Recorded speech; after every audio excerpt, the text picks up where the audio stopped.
Rod Warner, who filled out a comment card, to come forward and speak on the FDOT 5-year draft, tentative 5-year work plan. Thank you. Some context. The FDOT work plan follows the MPO priority list that you adopted last summer. Low bids or not, MPO income to spend runs around $14 million a year. Sarasota shares half of that. The FDOT work plan begins spending $36 million next year to buy Venice ByPass right away. Right away, 2/3 of the $54 million cost to construct 1.2 miles of 6 lanes there. Cost benefit is what? Yet, by FDOT count, the traffic volume through the Venice ByPass is significantly less than the US 41 through Sarasota, which will remain 4 lanes. The Venice ByPass has never done a mobility study with citizen input and transportation professionals to learn what residents there really want. Bradenton and Sarasota did that. They did those studies, and the outcome, multimodal, 4 lanes. What redeeming economic value can come from the state taking 2 lanes of commercial land from the Venice tax base, trying to speed customers past businesses faster? A 4-lane multimodal corridor there would make access to businesses easier and raise property values as it always does elsewhere in the USA. What's the redeeming social value to Venice residents in 6-laning a Venice ByPass dedicated to vehicles destined beyond? What's redeeming in arguing they've waited so long, 20 years, stop the FDOT purchase of Venice right away next year? More than 20. If that begins by this plan, residents in both Venice and Sarasota will wait at least another 5 years before any US 41 construction is completed that anybody can actually use. First, best use of taxpayer money is a US 41 multimodal corridor, delivering improved mobility to more people sooner at less cost. That's exactly the MPO position. Thank you. Thank you, Mr. Warner. I don't have cards from anyone else in the public, but anyone else want to get up and address the board on the draft of the 5-year work plan? Okay. So. Motion, recommended action. I had a question, if you don't mind. I mean, it's just endorsement of it. So sure. I yield. Maybe for both Mr. Howe and Mr. Cannon. Mr. Warner had an op-ed in today's Sarasota Herald Tribune, and I've already received emails from people asking some of the questions that he's asked. Number one, probably most importantly, we obviously adopted this last July. Is that pretty much left the train in July, first off? And I know that Councilman Bennett, not to be heretical in even broaching the subject, but can you address what Mr. Warner has just stated? Certainly. The process of developing transportation projects is a lengthy one. I think all of us realize average length of time to do a project with federal and state dollars is from concept idea to actual consummation, development of the project is about 12 or 13 years.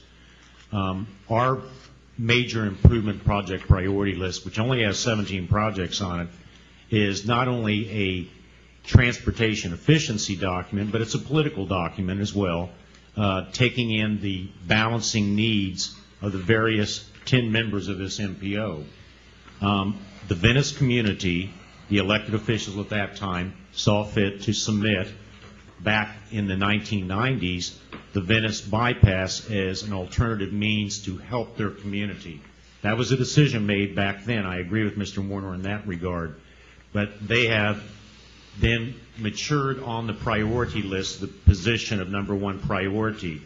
There's been approximately probably $10 million in design and project development and environmental expended on this bypass already by FDOT in getting ready for the actual project. It's a difficult decision. I understand his point. I think we all do. We're making a move in that direction with the long-range plan we're going to be talking about. But that Venice decision and the actual process of that has something that's evolved over the last 15 years. And I don't think it's fair to the Venice community to take that away from them midstream. And I would agree. I guess the question is, and knowing we're 6-laning 301 through pretty much the northern end of Sarasota right now, and the district representative for that end of the community, Commissioner Atkins, has probably been the biggest critic in how disappointed he is, the members of his district are, in the massiveness now of a 6-lane road and this geographic separation and disruption it is to the community. And so I know that I've sat here for 4 years on this MPO. To my recollection, we've never really had that conversation about what will this look like? What are these long-term benefits that Mr. Warner's talking about? I realize that this is late in the game, but if you listen to the conversations that were just had in November's elections, if you listen to the hand-wringing by our governor with what he's going to do and look at priorities, I can't help but put here as part of the public record that I would certainly support what Mr. Warner's talking about. I know in the TAC meeting, the young woman from Venice who spoke today had said specifically for this most southern terminus that she wanted to be included in the multimodal investment.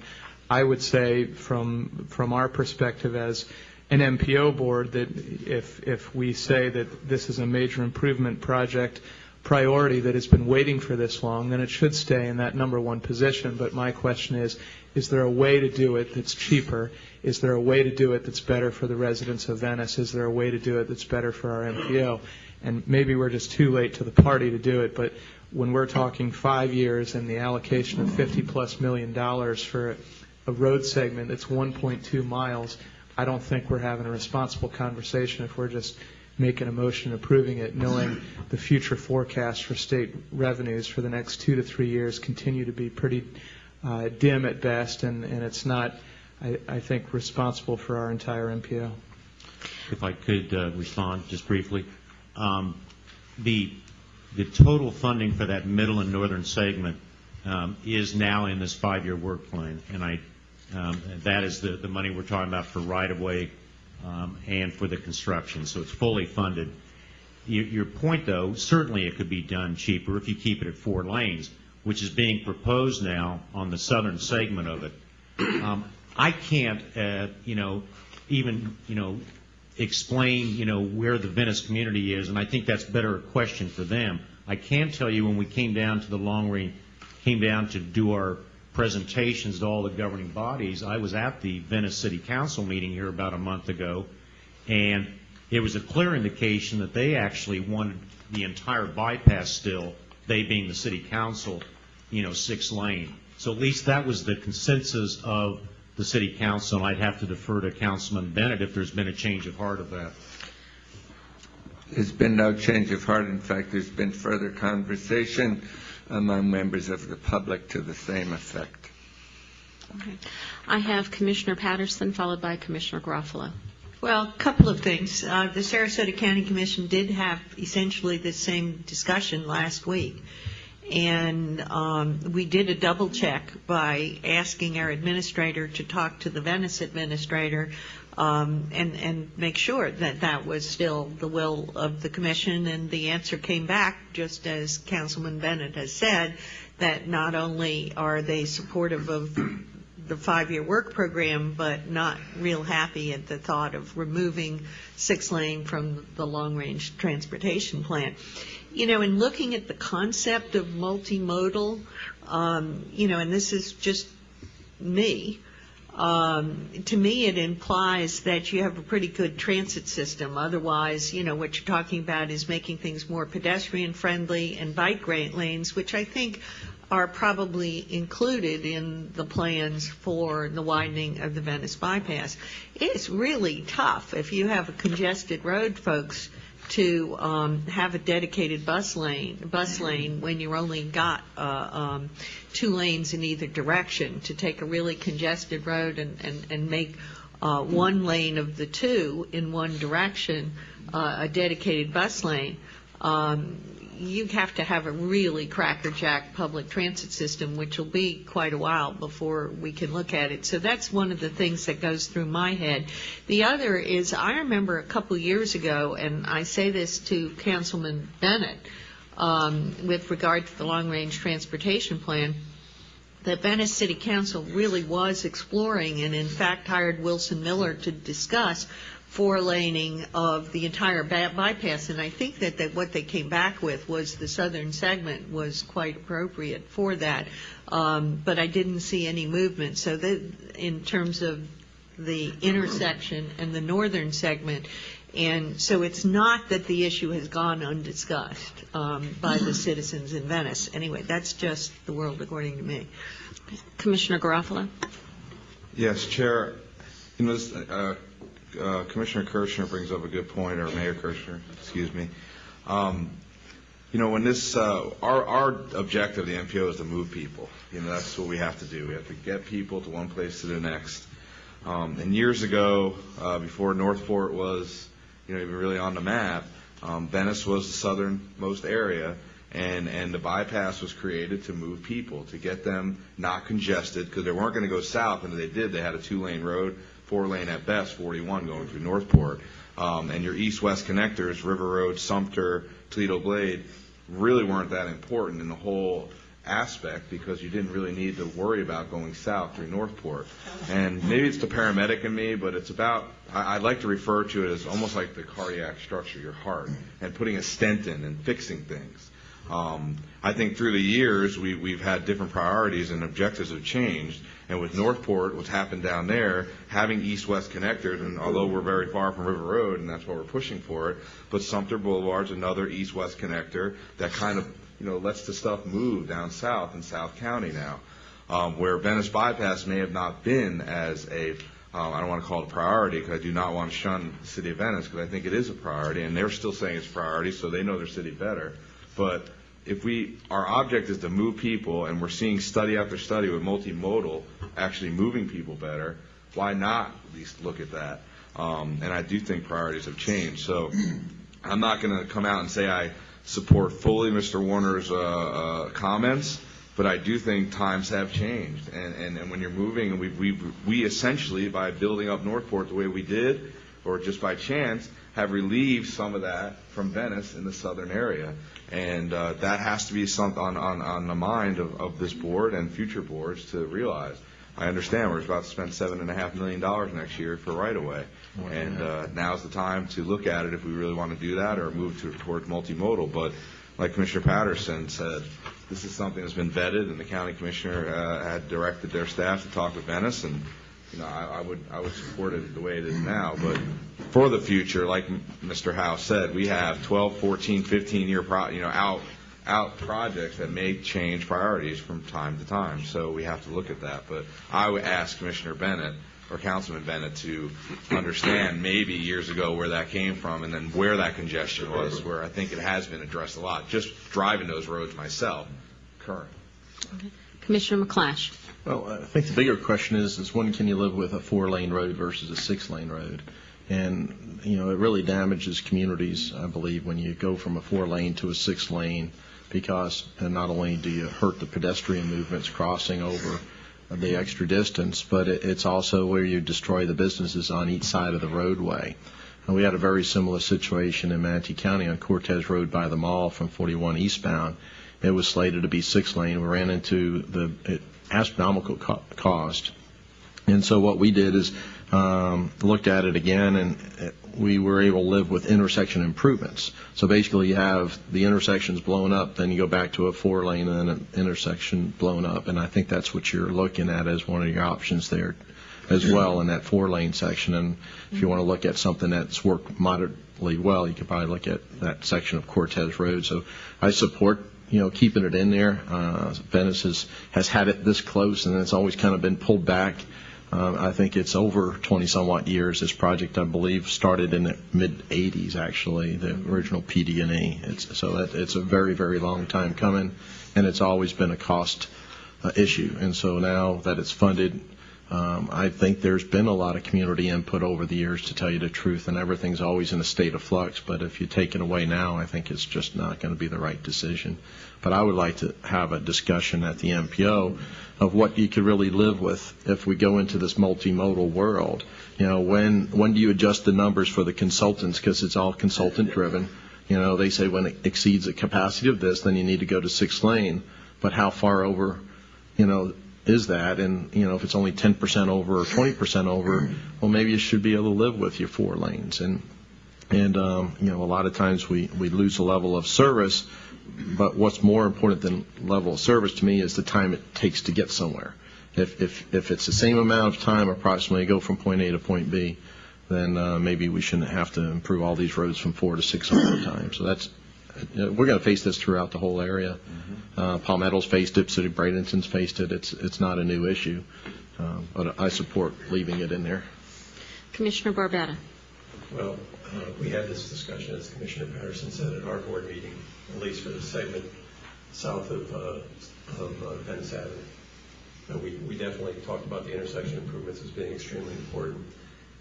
And I don't think we were quite sure whether the northern portion from Venice Avenue up to Bird Bay Drive was actually going to go 6 lanes or not. We had a little bit of confusion. I personally have a real hard time. I'm not comfortable at all with making it 6 lanes. I understand it's been on the books for a long, long time. I understand that there's kind of a moral feeling that we owe it to the city of Venice, but I think in reality, as transportation planners, it's not the right thing to do. I don't think it moves that much more traffic, if at all. And all you're doing is taking 6 lanes down into 4 lanes through a busy intersection.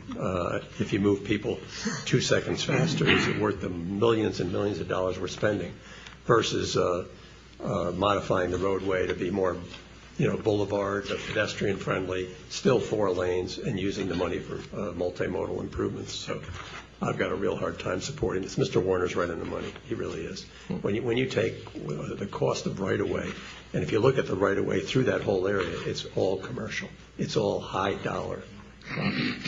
And I think if the Venice taxpayers were to really look at the time savings, if there's any at all, of widening it to 6 lanes, how fast you're going to move that traffic versus the cost of taking that property off the tax rolls and the cost of investing in the right-of-way to make it an airplane landing strip, is what I call 6-lane highways. I think it's the wrong thing to do. Commissioner Hayes. Yes, I'd like to continue on with what Commissioner Barbetta just said. When you take a road that's go from 4 lane to 6 lane or 6 lane to 4 lane, you're creating a real safety issue. I think that's one issue we have to look at. And the other thing that we have to look at, and we're looking at in Manatee County, and I'm sure all the counties are looking at, situation has changed due to the economy. A lot of areas where we needed to add additional lanes, that's not always the solution. You must be, as was mentioned before, too, you have to be very friendly to business. We can't afford to lose any more businesses, plus take things off the tax roll, as Mr. Barbetta just mentioned. But, I think that, a 4-lane road can be much more feasible, much more safety conscious. And we just really need to look at that because the economy has changed, needs have changed, and we need to see what we can do to promote business in these areas.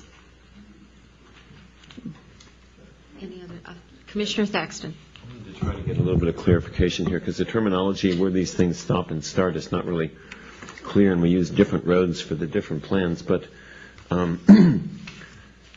Mr. Howe, I'm looking at the 5-year transportation plan. I'm assuming that the part that goes from Albee to Bird Bay is what we would commonly call the north segment. And we have there... what page are you on, Commissioner? Sorry. There were Page 11. unnumbered page 2. This thing. Yeah, on Oh, you're on that. Isn't that the agenda item we're on now? Yeah, but it's Yeah, summary. it's more detailed on this group, page 10 or 11. It's 11. 11. He's talking about in the tentative work program report. All right, well, I have my notes on this one, so let me try it on. That's fine. On this one. Yes, but Albee to Bird Bay is the northern segment. Okay, so anyways, it's It's on page 11. got it. So then, why is it 7.2 in 11-12 on page 11, and it's 7.6 in years 15-16 on the other chart? I'm going to have to ask FDOT to answer that one. Didn't know there was a discrepancy. Hold on just a second, please. Pardon? On the third page of this document, it shows it 7.2. Really?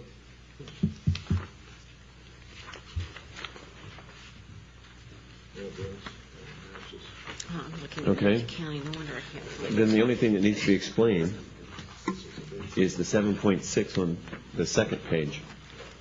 Is the one the construction and the other the right-of-way and engineering? No, I think it's just one of those things. Well, if it was, it would have the 7.2 in the other one for, wouldn't it? You would have it in both places. It's the same project number, so probably they just forgot to take that one off, I would imagine. Okay. Good morning, Commissioners, Madam Chair. Manon Lavoie for the record. When you look at this chart here that we commonly call the add, delete, defer, you have Venice ByPass, FM number 198017-5. You have on the second page of the add, delete, defer the $7.6 million in 15-16. That's construction funding. Okay. If you look at the next page of your add, delete, defer, you will have in the rescheduling advance the same FM number 198017-5, the right-of-way $7.2 million in 11-12. From this document here that you look at page 11, you only have the right-of-way identified, and you should have in your binders, I'm not sure which tab it's under, an errata sheet that add the construction, because the construction was added after the printing of this version of the work program. And what year is the construction? The construction for segment 15-16. 15-16 for this 198017-5, which is the Norton segment. So the only thing that's on that page then are the changes. The only thing that is on this is the add, delete, and defer. What was added to the work program, what was a change from one year to the other, or what was deleted. I think I probably could have had a simpler format, but Okay, well, the chair is, Motion the recommended action, and I also like to just make sure the concerns are summarized, that we talked about here this morning, if that's appropriate. Because it is a draft work program, and I think what we're basically doing is just endorsing a work program, but we're also identifying the concerns that people have brought up. I have a motion to approve with the concerns to be added. Do I have a second? Second. I have a second. I have a motion by Commissioner McClash, a second by Mayor Groover Bryant. Any further discussion? Commissioner Hayes. Yes. Could you please use your microphone? Thank you. Forgot it was gone. Yes, under discussion, Mr. McClash brought up a good point. There's been some discussion here, but since it is just a draft, I think those they'll be as being part of record. They should be brought back to us anyway before we do the final. So I don't know whether it's necessary that. What I would request, though, is that we be given a report on all those issues that have been discussed this morning, so we can have those to reference when it does come back again. That's all. That was my only comment. Any further discussion? A point of information on the timing of this. statutorily, we need to have our comments, if any, to the department by, what, about January 15th, Secretary? Yes, the 31st? December 31st, excuse me, even sooner than I had recalled. So I would encourage us to go ahead and make the comments in the letter format, and then I'll get a full response to you and send it out electronically as soon as we have it. And I can even bring it back in January to give you a full report, but I don't want to hold up our comments on the work program. Right, thank you. I have Commissioner Turner, then I have Commissioner Pat. The